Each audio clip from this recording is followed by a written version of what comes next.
Estamos ao vivo outra vez. Pode fechar aí.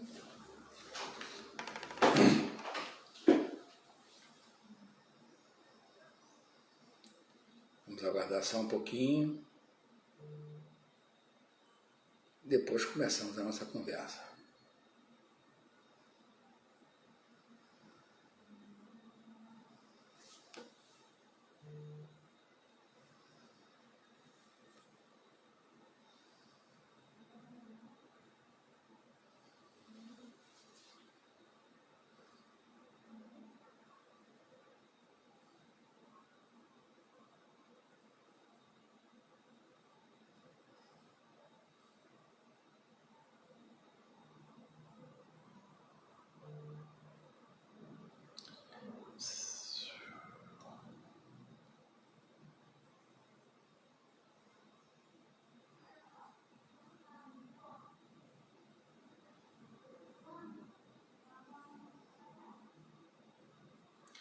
Boa tarde, meus amigos e amigas. Começamos mais uma conversa nossa das quartas-feiras, como nós temos feito nas últimas várias semanas. Nas últimas 2 semanas eu falei sobre o histórico dos monitores de frequência cardíaca e falei sobre a evolução do mercado. Eu gostaria de estar hoje concluindo esse assunto falando sobre o que vai acontecer no futuro e como é que nós vamos enfrentar esses problemas, essa situação de monitoramento cardíaco e por que no futuro, nos próximos anos. Entretanto, durante os últimos dias surgiram diversas dúvidas de usuários nossos aí a respeito da tecnologia, da acuidade da tecnologia, como é que ela funciona, o que eles estão esperando dessa tecnologia e por que é que não funciona do jeito que eles estavam esperando que funcionasse. Ou se deveria funcionar assim. Bom, então vamos falar um pouco sobre o histórico dessa tecnologia de aferição das frequências cardíacas, né, e por quê. Como vocês sabem, o conhecimento que nós temos a respeito da importância do coração ainda é uma coisa relativamente recente. Eu diria aí para o século XIX, talvez um pouco antes disso. A verificação do coração servia apenas para saber se o cidadão estava vivo ou não.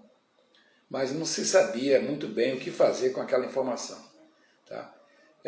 As medicinas orientais, especialmente a chinesa, tinham utilidades maiores para esse tipo de informação, inclusive porque, num passado muito distante, o médico especialista, ou uma pessoa que fazia o acompanhamento da frequência cardíaca de seus pacientes, ele fazia o seguinte: ele botava 3 dedos aqui no pulso da pessoa a ser avaliada, botava os 3 dedos ali e, com uma habilidade que ele aprendeu ao longo do tempo, por observação, ele dizia se a pessoa estava bem de saúde, se não estava, coisa que o valha.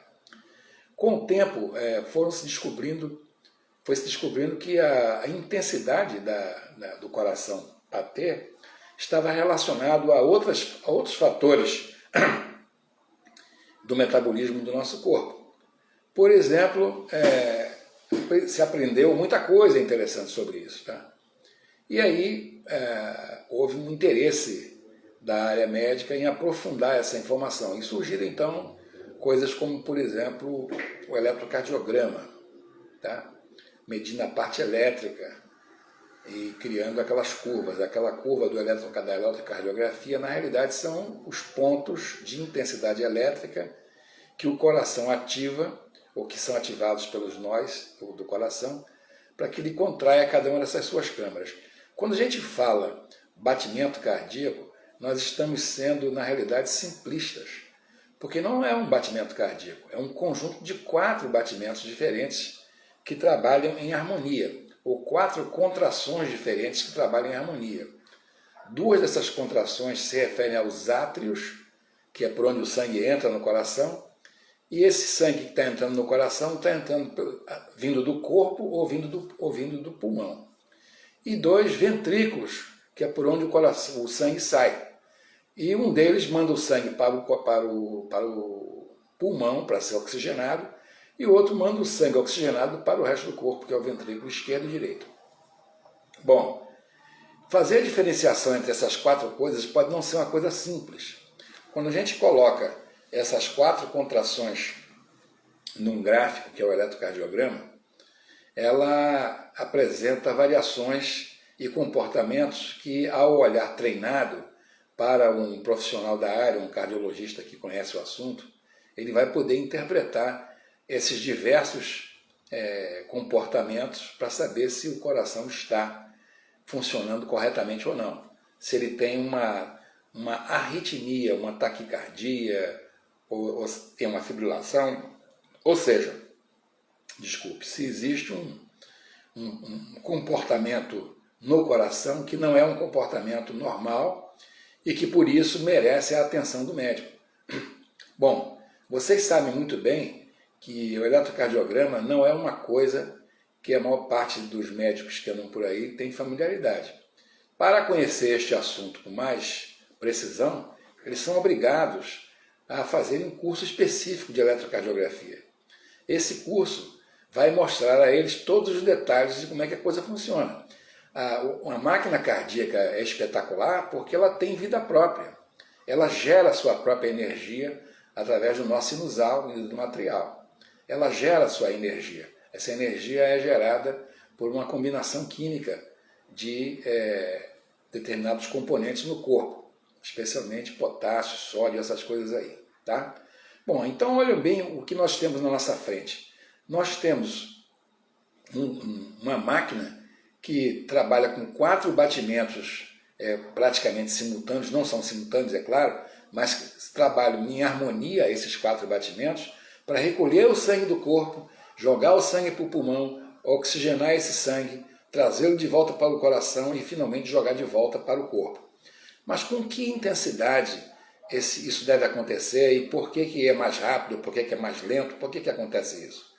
Porque esse batimento não é uma coisa mecânica bonitinha, né? Nós temos E aí eu não vou falar sobre esse assunto porque esse é tema para os cardiologistas falarem. Mas eu, como interessado no assunto e por eu também ser uma pessoa, um paciente, como vocês também são, todos nós podemos vir a ser, ou somos, né, de alguma maneira, tá? Eu tenho interesse em saber que máquina é essa, que recebe um sinal químico de algum lugar, transforma esse sinal químico num sinal elétrico dentro dele mesmo e transforma esse sinal elétrico numa contração que vira um resultado mecânico. Uma coisa muito interessante e muito sofisticada, vamos dizer assim. Talvez um dos sistemas mais sofisticados do corpo seja o sistema cardiovascular.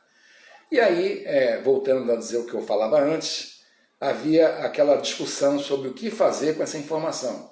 O nosso amigo médico antigo botava a mão lá no pulso para saber se o pulso estava forte, se estava fraco, se estava homogêneo, se estava uma coisa fora do lugar ou não. É claro que saber se o pulso é forte ou é fraco, medindo por palpação no pulso, não é uma tarefa muito simples. Eu não seria capaz de fazer isso. O máximo que eu vou ser capaz de fazer se eu botar a mão no pulso de alguém é saber se eu estou sentindo algum sinal ali ou não. Eu não vou ter condições de avaliar se aquilo é fraco ou se não é. Tá? É preciso alguém com uma experiência e com uma sensibilidade muito grande para perceber isso. Bom, diante de tudo isso, o que é que nós passamos a ter? Como é que eu posso fazer essa medição? Eu vou usar o eletrocardiograma. Só que o eletrocardiograma não é uma coisa prática. Eu não posso pendurar um eletrocardiógrafo no meu pescoço e sair por aí fazendo alguma coisa ou medir isso aí em atividade que não seja de repouso. Não esqueçam que a eletrocardiografia atualmente ela é feita com o paciente em repouso, deitado ou sentado em algum lugar. Não é feito com o paciente jogando bola. Não é feito com o paciente correndo, nem nadando. Não pode ser feito. Não pode por questões de praticidade. E isso representava um desafio muito grande porque os profissionais do segmento começaram a perceber que havia uma conexão entre a intensidade com que o coração trabalhava e determinados tipos de comportamentos metabólicos no corpo. Por exemplo, a energia que nós consumimos no nosso corpo, ela vem de vários lugares diferentes.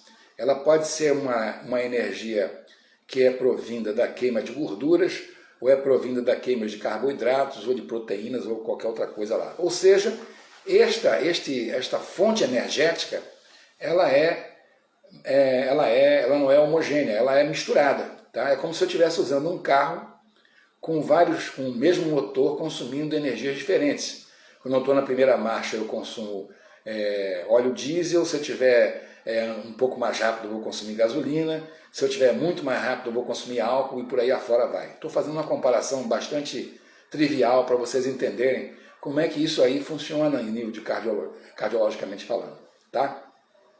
Bom, aí o pessoal sabe como a nossa ingesta calórica ela não é homogênea, quer dizer, eu não ingiro as gorduras que eu preciso junto com as proteínas e os carboidratos, eu como a comida todo dia. Eu como a minha alimentação do dia cotidiana, que é uma mistura de tudo isso.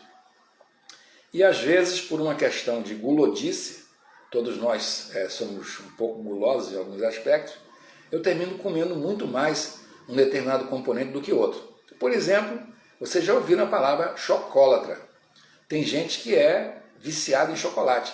E é claro que a nossa necessidade do nosso corpo humano para chocolate é uma coisa muito pequena. No entanto, determinadas pessoas, dentre as quais talvez até eu me inclua, não conseguem passar na porta de uma loja da Copenhagen sem querer comer aqueles chocolates todos que estão lá dentro.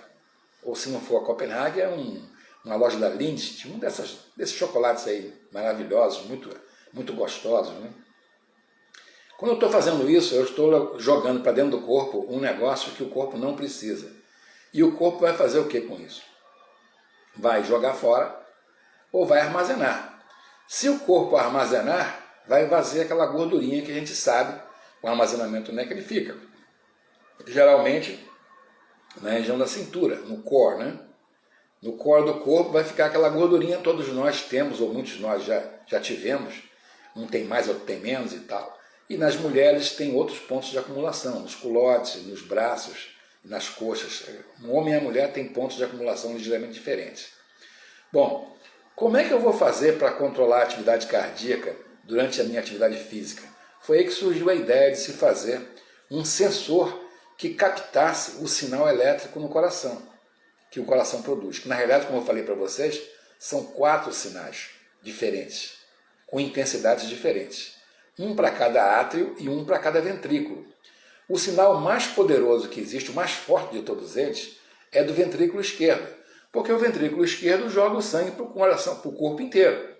Se o trabalho mecânico dele é muito maior do que o dos outros, ele requer também uma quantidade de eletricidade maior. Bom, então vamos fazer o seguinte, vamos isolar os outros sinais e vamos ficar somente com o sinal do ventrículo esquerdo. Quando a gente tem, olhando para esses sinais aí de eletricidade no corpo, que a gente gera lá o tal do eletrocardiograma, os médicos criaram uma forma de organizar essa visão nossa e do que eles chamam de complexo QRST. Cada ponto desse QRST significa um ponto de contração de uma dessas câmaras que eu falei antes. Tá? O ponto R, especialmente, é o ponto de contração máxima lá do ventrículo esquerdo, né? Na realidade não é o ponto de contração, é o ponto de energização máxima. Quer dizer, ele leva aquele choque, ele se contrai. Nenhum músculo no nosso corpo é capaz de se contrair, nenhum. Inclusive esses que eu estou usando agora para falar com vocês, são músculos que estão aqui na minha traqueia, estão fazendo com que minhas cordas vocais se movimentem de uma certa forma, com a boca e tudo, para eu poder botar para fora da minha boca os fonemas que vocês estão ouvindo. Tudo isso tem um fundamento elétrico. O coração é a mesma coisa. No caso desses músculos aqui, dessa região aqui, são músculos que eu tenho comando sobre eles. Eu posso ficar calado, não fazer nada, ou eu posso simplesmente falar um monte de bobagem aqui e eles vão obedecer o comando que eles recebem. No caso do coração, a obediência a esses comandos elétricos deriva da necessidade que o coração tem de abastecer o resto do corpo. O coração precisa abastecer as demandas que existem lá. Por exemplo, o fígado quer energia, o estômago quer energia, os rins querem energia, o intestino quer energia, os músculos querem energia, todos esses caras querem energia. E eles não pedem essa energia ao mesmo tempo. Cada um pede o que precisa em intervalos meio doidos. Então, por exemplo, se você tiver, imagine a seguinte situação, o intestino está precisando de energia para fazer um movimento peristáltico, por exemplo, tá? Ele manda um sinal para alguém, tá? Vai mandar um sinal químico lá na corrente sanguínea, o coração, manda aí uma energia para mim, tá? O pulmão faz a mesma coisa, o músculo da perna esquerda faz a mesma coisa, e por aí vai, cada um pede o seu. Nesse negócio de cada um pedir o seu, eu imagino que haja uma heterogeneidade de demanda. A demanda não é uma demanda normal, e é por isso que o coração tem variações na sua contração. Contração não é uma contração totalmente homogênea, a mesma contração em todos os casos. Bom, o que mais que eles descobriram? Eles descobriram que quando a gente começa a analisar estatisticamente a diferença entre um ponto R, que é o ponto do ventrículo esquerdo, e o próximo ponto R, que é a próxima contração, eu começo a analisar essa variação, eu posso daí extrair conclusões interessantes. Eu posso fazer inferências muito interessantes. Então o pessoal começou a descobrir isso, fizeram lá uma análise desses números, dessas contrações todas, tá? Fizeram testes, usaram redes neurais, que são redes estatisticamente sofisticadas, para entender como é que isso funciona, e aí apareceu a tal da variabilidade da frequência cardíaca. Vocês devem ter ouvido falar disso. Eu não gosto desse nome, mas infelizmente é o nome que usa. O nome que o mercado usa é variabilidade da frequência cardíaca. Eu diria variabilidade do intervalo entre o ponto R e o ponto outro R. A variabilidade do intervalo e não... Vamos ver se reconecta, houve aqui uma pequena interrupção, quero desculpar aí, tá? Então o que acontece é o seguinte, isso foi sendo estudado e aí como é que a gente conseguia captar esse sinal elétrico aí no tórax? A gente já viu que o eletrocardiograma fazia isso, o eletrocardiógrafo fazia isso, gerando o eletrocardiograma. Mas tinha que ter uma coisa mais prática. Essa coisa mais prática surgiu quando se criou um transmissor parecido com esse aqui, tá? Ou um pouco parecido com esse, que colocado em nosso tórax é capaz de sentir esse sinal elétrico sendo produzido. No nosso tórax, o sinal elétrico chega até a 10 milivolts, muito potente o sinal elétrico ali. E ele se espalha pelo corpo. Se você for captá-lo no pulso, por exemplo, ele é bem atenuado. Mas se eu tiver um eletrodo bem forte, por exemplo, eu já fiz a experiência de captar o sinal cardíaco com um eletrodo para cavalo, que é um eletrodo que nós tínhamos aí. São eletrodos bem largos. Se eu colocar esse eletrodo no pulso, eu também vou captar esse sinal elétrico, bem mais atenuado do que o que está aqui. Aqui é o melhor lugar para captar, com mais precisão. Então, toda vez que o ventrículo esquerdo se contrair, eu vou receber um sinal aqui. E vou contar esse sinal. Eu não vou dizer imediatamente que frequência é aquela, porque não vale a pena. Às vezes, se eu estiver fazendo uma atividade física mais intensa, essa contração pode acontecer 80, 90, 100, 150, 180 vezes por minuto, fazendo com que o intervalo entre um ponto R e o outro ponto R seja muito pequeno. Se o intervalo for muito pequeno, é difícil eu calcular qual é a frequência cardíaca que corresponde àquilo ali. É o número que eu preciso. Eu preciso de um número. Na nossa cabeça, para tomar uma decisão, qual é a decisão que a gente toma com essa informação? Aumenta o exercício, diminui o exercício, entra em repouso, pode voltar. Esse é o tipo de decisão que a gente toma. Eu não vou chegar para você e dizer o seguinte, olha, no momento o intervalo entre o ponto R e o outro ponto R está em 2000 milissegundos, tá? Ou 500, 800 milissegundos. Eu não vou dizer isso. Isso não vai fazer sentido para você. Também não vou deixar que você fique contando essas frequências, essa contração, para chegar num número e aí tomar a decisão. Olha como é que as coisas elas são relativas, elas evoluem. Você conta alguma coisa, obtém um número e tomam uma decisão em respeito a esse número.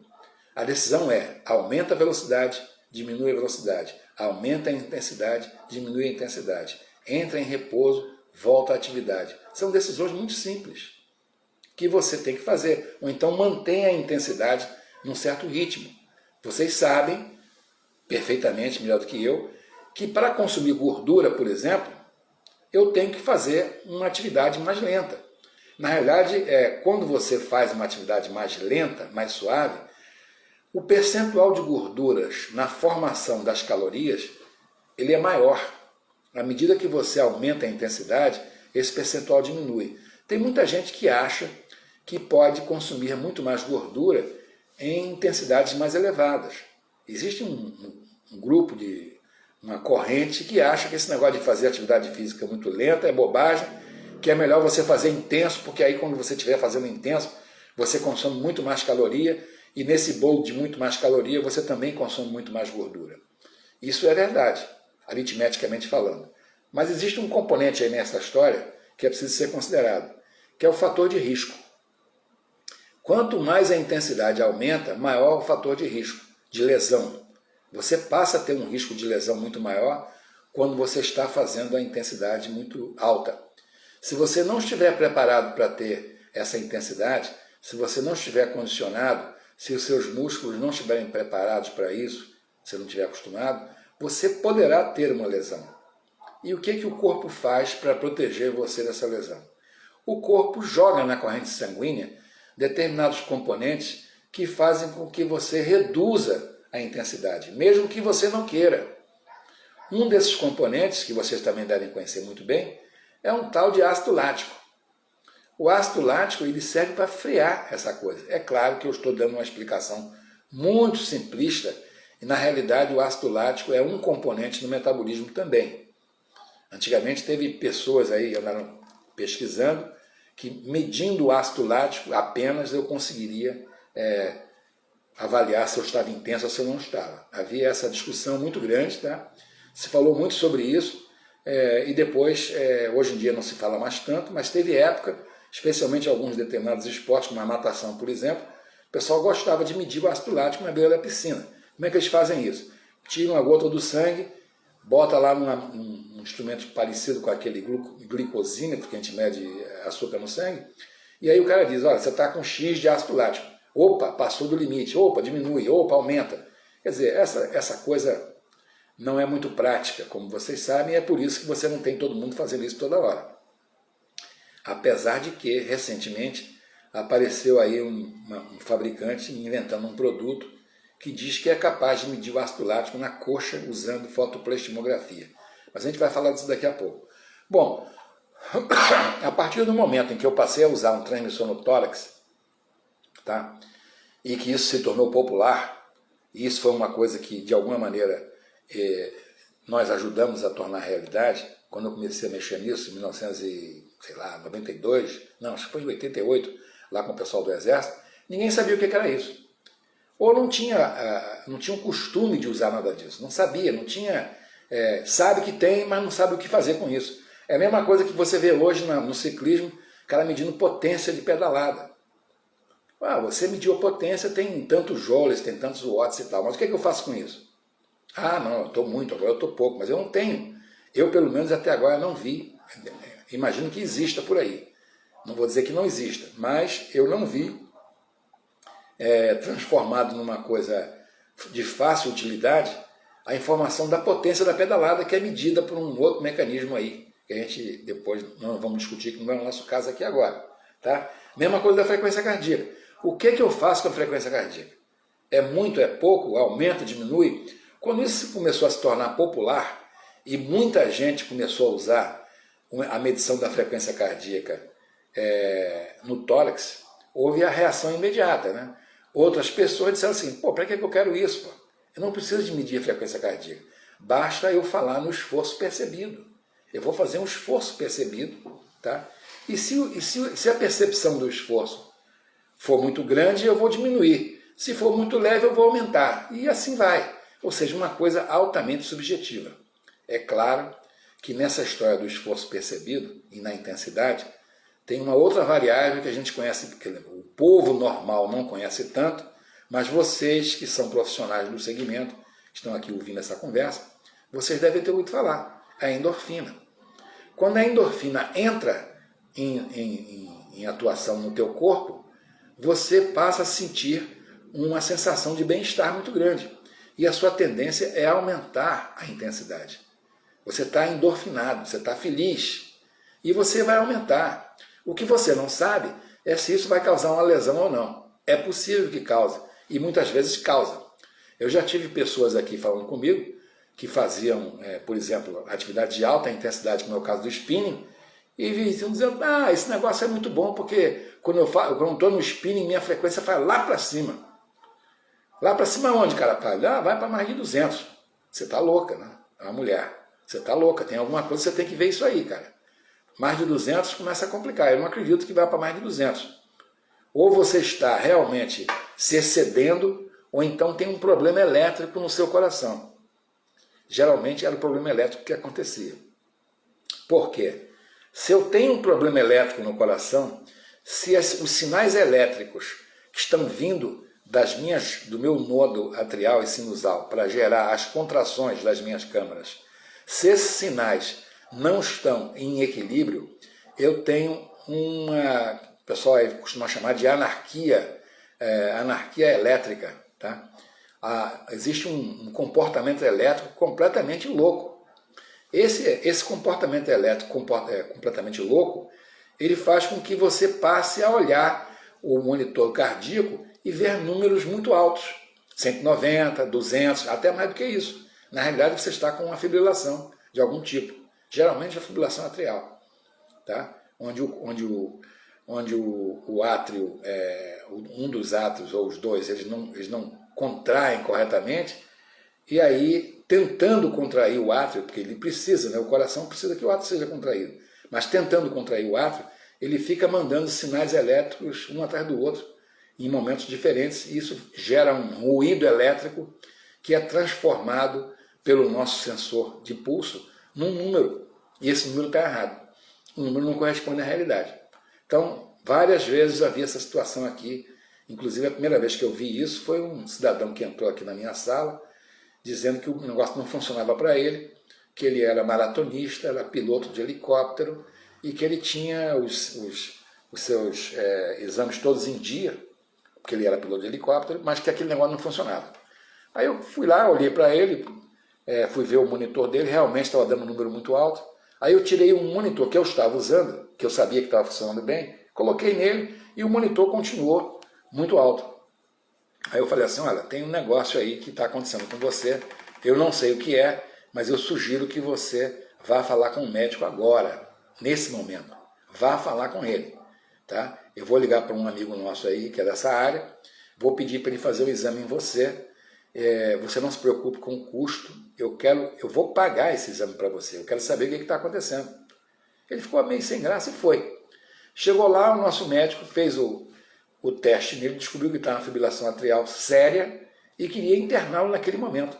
Ele ficou doido, né? Não conseguia entender nada daquilo. No dia seguinte ele foi lá na FAB fazer os exames outra vez, os exames confirmaram, o resultado deixou de ser piloto de helicóptero. O que acontece com a fibrilação atrial, por exemplo, nesse caso? Tá? Como o átrio não contrai, o sangue que devia passar ali por dentro, numa certa velocidade, ele passa mais lentamente por ali. Isso pode criar um êmbolo, e esse êmbolo criar um bloqueio em algum lugar do seu corpo. Uma fibrilação atrial vai provocar uma trombose na sua perna, na sua cabeça, no seu braço, em algum lugar. Tomara que, quer dizer, aquele trombo, que é uma parte mais densa do sangue, vai circular pelo teu sistema circulatório. No primeiro ateroma que ele encontrar, o ateroma é aquelas placas, né? A primeira placa que ele encontrar, estiver fora do lugar, ele pode parar ali e criar uma trombose ali. E você vai morrer, pô. Você pode morrer. Você pode ter um acidente vascular cerebral, isquêmico ou não. Você pode vir a ter milhões de problemas, tá? Por isso, não sei se você já ouviu falar, que os médicos administram remédios para reduzir a viscosidade do sangue. Que a gente chama de vai afinar o sangue. Tem que afinar mesmo. porque ele sabe que a pessoa tem uma fibrilação atrial e para prevenir a existência de trombo, ele toma esse remédio. É um anticoagulante, tá? É claro que quando você toma um anticoagulante, outras coisas podem acontecer. Por exemplo, se você tiver uma hemorragia de algum tipo, vai embora o sangue inteiro porque você não tem como coagular. Quer dizer, é um equilíbrio de coisas muito complicado. Tudo isso aí tem a ver com o coração. O coração é que está gerando toda essa zorra aí, tá? Então, voltando ao nosso papo anterior da tecnologia e suas limitações. Você está usando um sensor como este aqui para medir o sinal elétrico no coração, tá? Esperando que esse sinal elétrico não seja poluído por algum ruído elétrico numa dessas câmeras, tá? E aí você tem um valor de frequência cardíaca.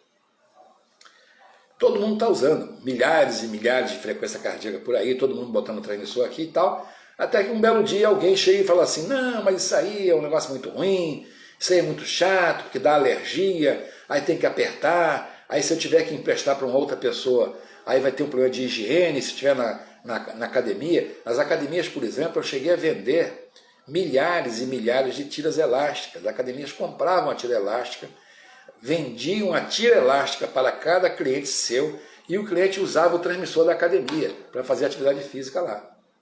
Porque o pessoal ficava chateado, isso aqui tem que lavar a tira e tal.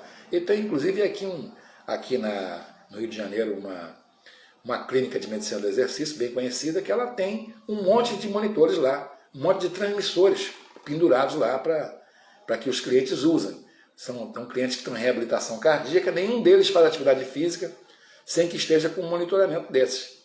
E o sonho do médico, naturalmente, não era que ele fosse lá e ficasse vendo cada paciente daquele, se a frequência está alta ou não. Ele gostaria de ter tudo aquilo num iPad na frente dele lá para ele poder ver aquela coisa toda.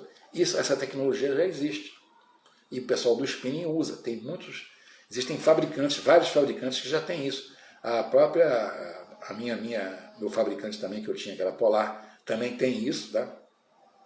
E outros fabricantes também têm, tal. E eu mesmo já andei desenvolvendo uma coisa dessa no passado.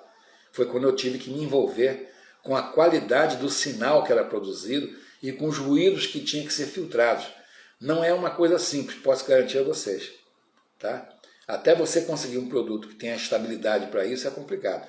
Mas vamos voltar à tecnologia. Vamos esquecer a parte elétrica, vamos esquecer a eletricidade que nós já medimos e vamos falar de uma outra forma de medir a frequência cardíaca, que não seja a eletricidade. Vamos falar nos sinais que podem ser captados quando o pulso ele tem ligeiras oscilações. Quem começou com essa história de medir essas oscilações, se não estou enganado, foi a Timex. Ou foi a Timex? Não, foi a Casio. A Casio começou com essa história em 1987, ou talvez 88, por aí. Tá? Tinha um produto lá deles, que era o BP1000, que era um relógio comum. Você botava o dedo ali em cima do relógio, e aí o relógio dizia qual era a frequência cardíaca, ou qual era a pressão arterial. Ele tinha umas coisas que ele dizia lá. E é claro que a acuidade disso era horrorosa, né? Não funcionava direito. Por isso que você não vê mais ninguém comprando BP1000 por aí. Tá? Mas foi uma época, eu mesmo tive um, porque era um sonho dourado. Como é que eu vou fazer para controlar minha frequência cardíaca? Observe uma coisa, todo mundo quer controlar a frequência cardíaca, mas o que é que eu vou fazer com ela? Não sei. E aí começou-se a pensar em que medir a frequência cardíaca como um número isolado não era uma coisa muito prática. Foi aí que se criou o conceito de zona-alvo. Na realidade, você tem pelo menos 3, mas podem chegar a 5 zonas-alvo diferentes. A primeira zona-alvo mais voltada para a queima de gordura, vai subindo, até chegar na última lá, que é para alta intensidade, quando você está querendo construir velocidade. E a do meio para resistência e tal. Quer dizer, quem quer fazer atividade física para maratona, tem que ficar no meio. Quem quiser fazer atividade física para consumir gordura, porque está precisando perder peso, tem que ficar mais embaixo. Quem estiver fazendo atividade física porque quer alcançar o máximo de rendimento, tem que ficar lá em cima. É claro que quanto mais lá em cima você fica, menos tempo você pode ficar, ou você deve ficar naquela intensidade. A intensidade é diretamente ligada ao tempo, inversamente proporcional ao tempo. Quanto mais intensidade, menor o tempo. Se você tiver uma intensidade menor, você pode ficar mais longamente. Então é por isso que se começou a discutir quais eram os melhores exercícios para as pessoas. Nós já falamos aqui no passado, tá? Sobre esse problema do exercício para cada modalidade de pessoa. Mas vamos só fechar aqui esse problema da tecnologia. Então, uma empresa chamada Mio criou um produto que tinha um negócio que eles chamavam de fotopleximografia. Usar um sensor de luz, jogava uma luz em cima de uma determinada parte do corpo, e essa luz então era capaz de dizer, ao ser refletida, ser avaliada e tal, qual seria a frequência cardíaca que você está tendo naquele momento. Mas como é que isso funciona? Tem eletricidade nisso? Não, não tem eletricidade nenhuma. O que tem é a oscilação ridiculamente suave da artéria naquele ponto. Então eu lanço vários feixes de luz ali naquela posição ali e consigo determinar quantas vezes aquela oscilação aconteceu. Extraio dali os ruídos naturais desse tipo de medição e posso dizer a vocês, está com 80, está com 90, está com 110 e tal. Bom, primeiro de tudo, a sensibilidade da alteração da frequência cardíaca ao ser medido dessa forma não pode ser a mesma sensibilidade da frequência cardíaca medida no tórax. Esquece, porque não vai ser. A frequência cardíaca medida no tórax tem a ver com eletricidade. E a frequência cardíaca medida no pulso tem a ver com reflexão da luz na tua artéria. Essa reflexão não vai captar as anarquias elétricas que eu falei antes. Não tem como captar. Porque, embora o coração está bem anárquico, a artéria não está. Ou se tiver, é uma coisa muito suave. Tá? Você não vai conseguir perceber isso. E aí, tem gente, entre eles, essas pessoas, alguns de vocês aí, talvez estejam assistindo essa conversa, que querem comparar duas coisas. Eu já vi aqui, outro dia teve um usuário nosso aí que pegou um monitor de pulso, desses que mede com a luz, ele pegou um monitor no tórax, botou os dois no pulso e começou a mostrar para a gente aqui, mostrou o vídeo, está vendo aqui, olha, o meu está dando isso, o outro está dando aquilo. É claro que vai dar diferente. Tá? Não vai ter condição, muito difícil que sejam iguais. Se você comparar uma medição de fotopleximografia de um fabricante com a do outro, usando a mesma tecnologia, você vai ter resultados parecidos. Mas se você comparar o sensoriamento no tórax com o sensoriamento no pulso, você pode esperar algumas alterações. Tá? Os oxímetros tem o nosso amigo Valdir aqui perguntando isso. O oxímetro de dedo funciona da mesma forma. Esse oxímetro de dedo funciona, você está deitadinho lá, em repouso, e ele está analisando a reação luminosa na ponta do teu dedo. E está fazendo isso. Ou seja, o que o oxímetro está fazendo é usar a mesma tecnologia que eu estou usando para medir o pulso, usando a fotopleximografia. E existe um fabricante aí que está dizendo agora que ele usa a fotopleximografia na coxa para tentar avaliar se você tem lactose ou se você não tem. Eu não conheço o produto, não sei te dizer se ele tem precisão ou se ele não tem, mas é claro que o marketing envolvido nisso aí está dizendo que tem o aceite não sei de quem lá, do grupo não sei médico, etc e tal. Cada um fala o que quer. Eu só vou acreditar no dia que eu ver isso. Eu não vi ainda, isso não chegou no Brasil, eu já vi o filme, já vi tudo. É uma ideia interessante, você botar aqui na tua coxa, sair correndo por aí, e aí ele vai te dizer um monte de coisa relativas a essa parte de acidose. Tá? Como tem muita gente que gostaria também de medir a parte de glicose usando a mesma tecnologia. Até agora não vi nada do gênero. Até agora não vi nada do gênero. Tá? Seria muito bom. Quem é que gosta de ficar picando o dedo com aquela agulhinha para saber se tem glicose ou se não tem? Como é que está o nível da glicose? Ninguém gosta disso. Isso é uma coisa desagradável. Eu vi um produto coreano, numa dessas feiras que eu fui, que eu achei um espetáculo. Ele fura o teu dedo com um disparo de laser. E ao mesmo tempo que ele fura, ele cauteriza. Mas você continua tendo que analisar a gota do sangue. A gota de sangue continua existindo. Eu acredito que vai acontecer, para o futuro, depois a gente vai conversar sobre isso, numa outra ocasião, tecnologias para avaliar o conteúdo das artérias e veias sem invadir, usando luz ou laser, sei lá como é que eles vão fazer isso. Isso é uma coisa que está sendo feita por aí, não sei se já tiveram resultado ou não, mas isso é uma grande tendência. Pelo menos as pessoas vão tentar fazer isso. Pode ser que não consigam, mas elas vão tentar fazer, tá?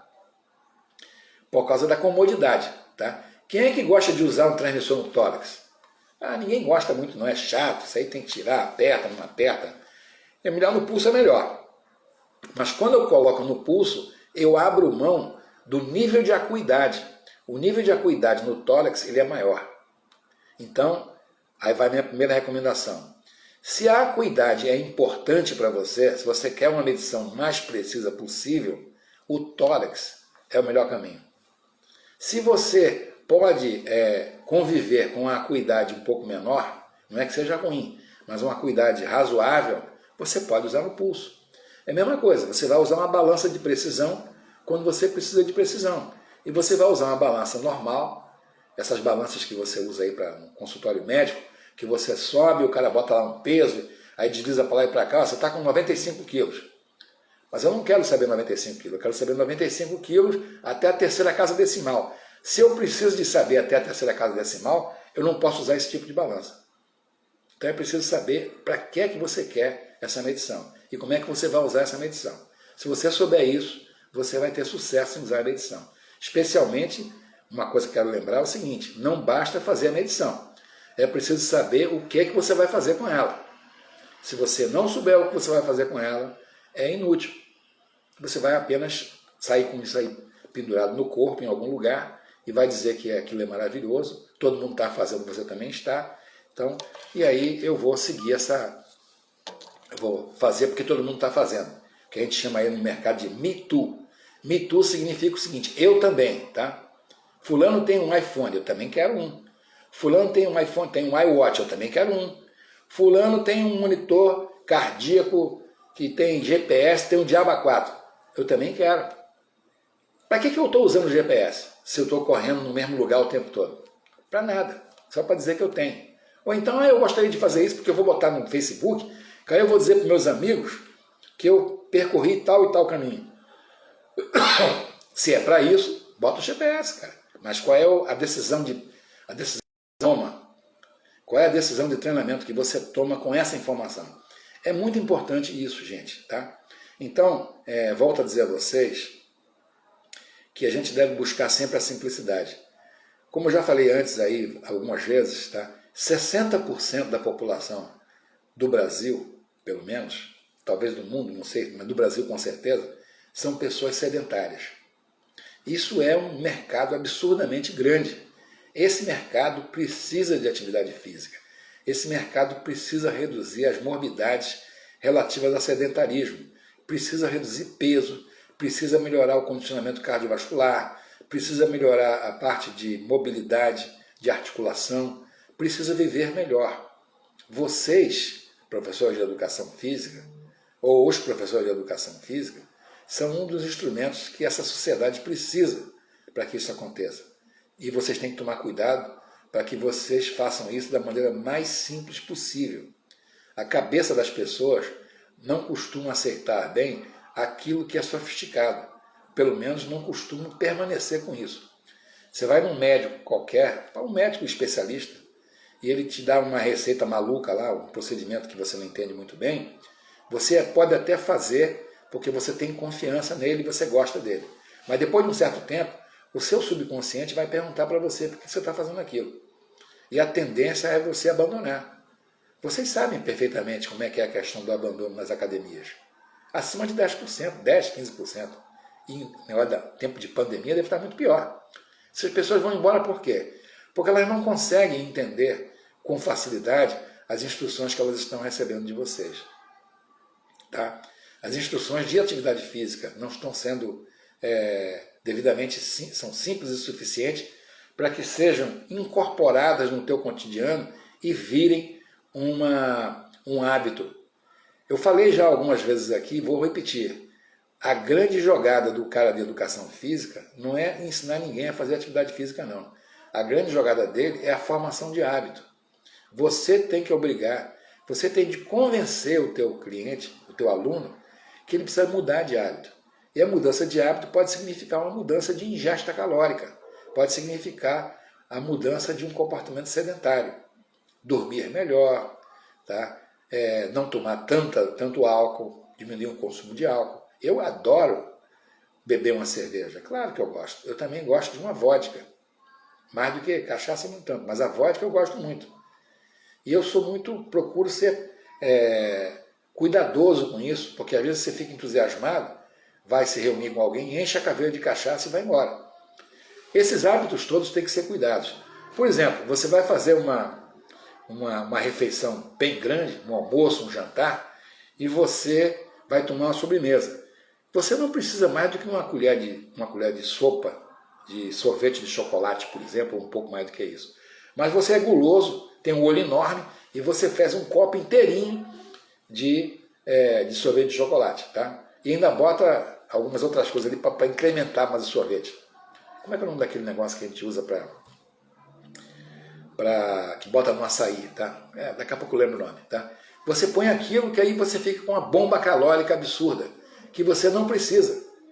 Então, mesma coisa, atividade física, tá? Tecnologia, gente, é um negócio interessante. Não compare uma tecnologia com outra tecnologia. Compare tecnologias do mesmo tipo. Vocês não vão encontrar similaridade. No momento, nós estamos comercializando produtos com as duas tecnologias. Nós temos produtos que fazem a medição com a tecnologia no tórax, tá? E temos produtos que fazem a medição com a tecnologia no pulso. Tecnologia no pulso é um negócio legal. Você não quer medir no tórax? Não tem problema nenhum. Mas se você está fazendo a reabilitação cardíaca e você precisa ter cuidado com cada batimento adicional que você vai ter lá, o teu médico é muito exigente nisso, olha, não pode passar de 110, não pode passar de 115. Tá? Se você tem esse tipo de necessidade, o tórax é o caminho. Eu tenho percebido, inclusive, que essa onda de medir no pulso talvez esteja sofrendo uma pequena alteração e as pessoas estão começando a voltar a ter interesse no tórax também. Tem, inclusive, eu ouvi falar aí, não sei se é verdade ou não, que um fabricante estaria vendendo um produto que faz as duas coisas. Eu não acredito que isso funcione muito bem, tá? Porque é uma tentativa de misturar sal com açúcar. Nunca funciona. Você tem problemas técnicos envolvendo isso aí que podem fazer com que isso seja um fracasso. Em termos mercadológicos, é uma mensagem interessante. Olha, descobri um negócio aqui que vai ser maravilhoso. Como vocês devem lembrar daquele produto que havia no mercado há algum tempo atrás, inclusive sendo alardeado por algumas personalidades bem conhecidas, que dizia o seguinte: bote o meu produto na sua barriga, tá? Que ele vai te dar um choquinho lá, vai ficar chocando, lá vai fazer um barulhinho, vai dar um choquinho na tua barriga, e vá para a beira da piscina tomar cerveja, e deixa que ele vai fazer você emagrecer. Isso vendeu milhares de unidades. E vocês sabem que isso aí, não vou dizer que não funciona, quer dizer, na realidade a tecnologia, ela é ótima, mas para outro efeito, não para isso. O pessoal chamava isso de estimulação russa. Alguém acha que foi o russo que inventou isso. Você usa isso para fins de reabilitação, quando você está pensando em fisioterapia. Mas para botar o cara na beira da piscina fazendo aquilo, eu acho que não é muito legal. Tanto é que não tem mais no mercado. Não tenho visto no mercado nada disso. Sumiu. Agora, eu não vou falar o nome das pessoas que faziam essa propaganda, porque algumas delas são consideradas até pessoas muito queridas pela população.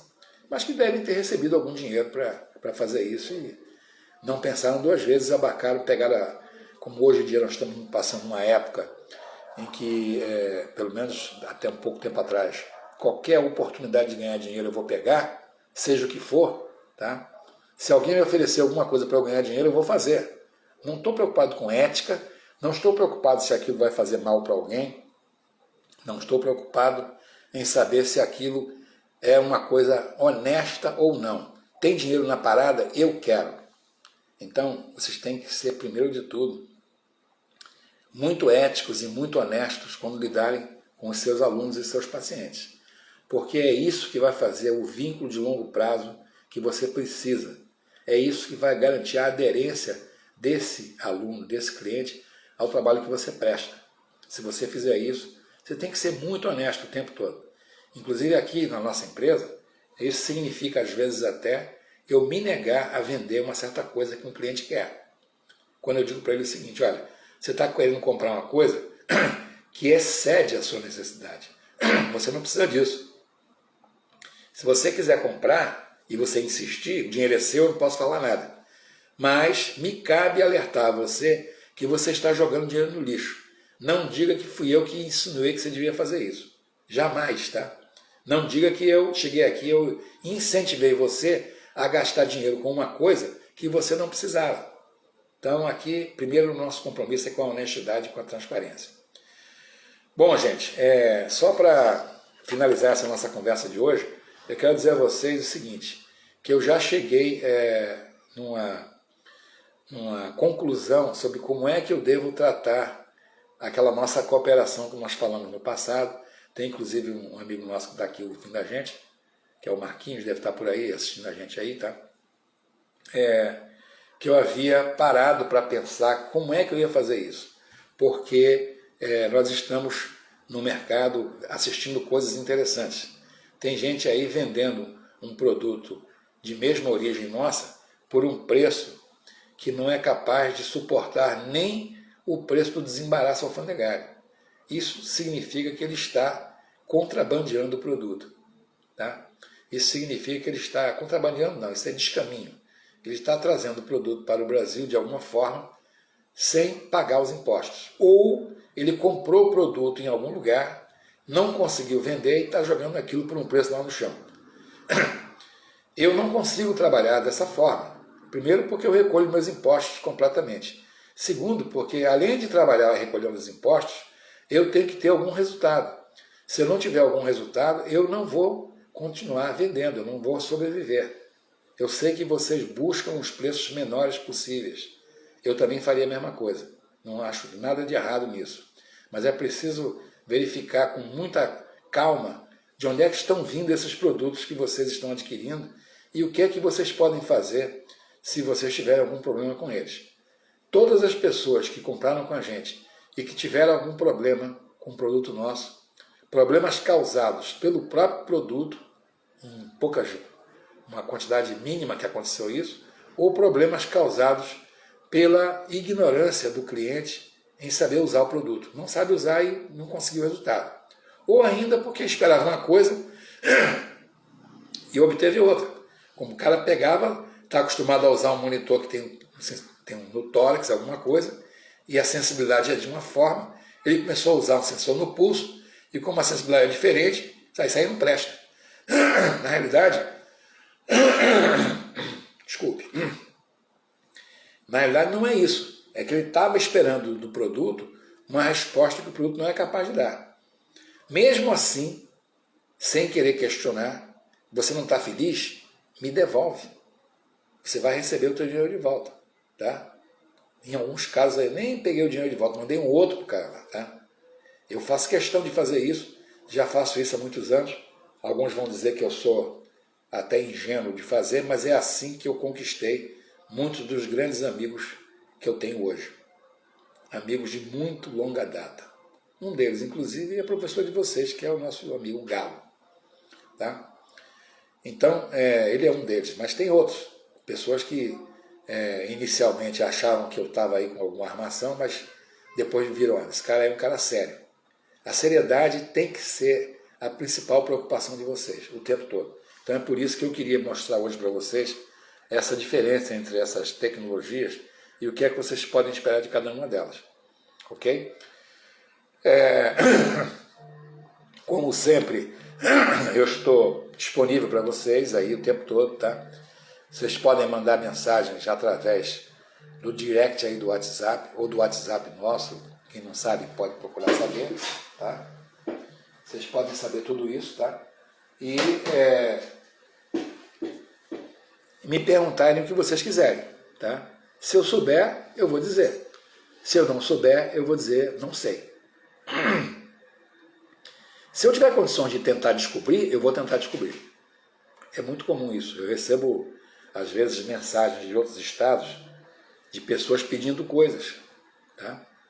Agora mesmo tive um pedido lá de Goiás, pedindo informações sobre um paciente que está aqui hospitalizado no Rio de Janeiro. Acontece às vezes comigo também isso. O pessoal me pergunta, você sabe quem é que pode me dizer isso? Porque tem um parente meu que está no hospital, não sei o quê, pé. Eu vou então usar as conexões que eu desenvolvi ao longo desses anos todos com alguns amigos e às vezes eles me ajudam a obter essas informações. Gostaria muito de orientar vocês para vocês comprarem os melhores produtos para vocês. Eu não faço questão que seja o meu não, tá? Se você me perguntar produtos de alta qualidade, dependendo do que você vai usar, eu posso recomendar produtos que eu nem comercializo. Não tem problema nenhum para mim, tá? Não tem problema. Você quer fazer atividade aí na floresta, quer fazer trilha não sei aonde, ou você quer pular de paraquedas, coisa desse tipo, tem um determinado fabricante que gosta disso. Faz produtos que têm essa característica. O seu negócio é o GPS, porque o GPS é maravilhoso, que faz e acontece, faz isso, faz aquilo. Tem outro fabricante que é muito bom nisso. Tá? Mas eu quero a frequência cardíaca, com uma variabilidade fantástica, tudo bonitinho lá, inclusive com teste de aptidão física, VO2, o escambau. Tem outro cara que faz isso. Mas eu quero um produto simples, que vai atender os meus pacientes, os meus alunos, que só querem caminhar na orla de Salvador, por exemplo.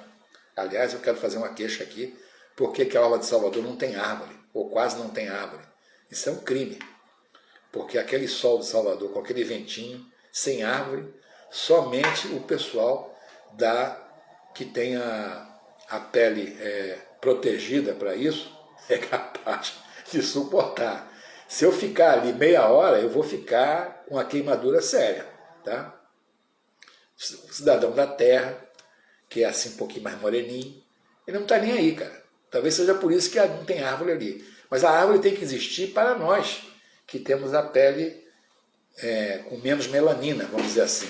Nós somos sensíveis. Até num lugar de mormaço. São Salvador, infelizmente, não apareceu ainda um prefeito lá que reconhecesse que a árvore é importante para você correr em volta da orla ali. É uma maravilha correr ali. Mas sem árvore você só pode correr até 9 horas da manhã. Depois das 9, um abraço. Então eu quero o cliente que vocês têm, que é aquele senhorzinho que precisa caminhar, entendeu? Com a sua senhora, vai fazer uma caminhada longa, 1 hora e pouco e tal. Seria interessante que ele tivesse um monitor cardíaco, só para ele acompanhar mais ou menos o que está acontecendo com ele. Não precisa ter grande precisão ali. Ele precisa ter isso. Dizer, professor, hoje eu dei X mil passos e tal, e frequência média foi tanto. Está ótimo. É só o que ele precisa. Nada de sofisticação, mas não tem nada que botar no aplicativo que tem que fazer não sei o quê. Não. O aplicativo que nós temos aqui, aliás, é muito bom. O aplicativo é muito bom. Eu gostaria que ele ficasse ainda melhor. Para isso eu estou batendo no chinês quase todo dia. Se vocês vissem a troca de informações que eu tenho com eles, é muito grande. Porque ele está fabricando a coisa dele lá e eu estou aqui reclamando de alguma coisa. E eu sei perfeitamente, quem está fabricando alguma coisa, qual é a dificuldade que a pessoa tem de mudar isso. Muito difícil, numa linha de fabricação, você de repente mudar a cor de alguma coisa, ou você mudar o formato de alguma coisa, ou colocar uma função adicional. Se você colocar uma função adicional, isso vai significar uma mudança no programa interno. É muito complicado isso, para quem está fabricando. Quem esteve desse lado da fabricação, eu já estive lá, eu sei que isso aí não é uma coisa simples. O cliente está do lado de fora, não quer nem saber. Então vamos voltar para o nosso negócio da simplicidade. Usem a simplicidade no trabalho de vocês, que eu garanto que vocês não vão se arrepender. Tá legal? Obrigado pela presença de vocês de hoje, tá? Agradeço muito aí quem apareceu, quem bateu papo, quem perguntou. E estamos aí dispostos a responder as perguntas que forem feitas no nosso direct, ou quem quiser lá pelo nosso WhatsApp, ou como vocês queiram, tá? Vocês vão sempre me encontrar aqui. E se Deus quiser, o nosso amigo Galo me falou que ia me chamar aí para participar de uma live dele, para falar sobre os produtos que nós temos, e eu vou terminar fazendo isso. Mas eu preciso que ele me diga quando é que isso pode acontecer. Como ele até agora não me disse, ele me disse que quer, mas ele não me disse quando, eu vou esperar que ele se manifeste. Quando ele se manifestar, eu vou dizer para vocês a mesma coisa, ok? Então, vamos ajudar os nossos usuários finais, seus alunos, a diminuírem o nível de estresse e o nível de ansiedade, usando as coisas as mais simples que vocês puderem encontrar. Garanto que vocês não vão se arrepender, tá? Um grande abraço aí nos cachorrões e aquele tradicional beijo nas gatinhas. Ok, pessoal? Tudo de bom para vocês e até a próxima. Ou até de repente, seja lá o que acontecer antes. Tá? Saúde.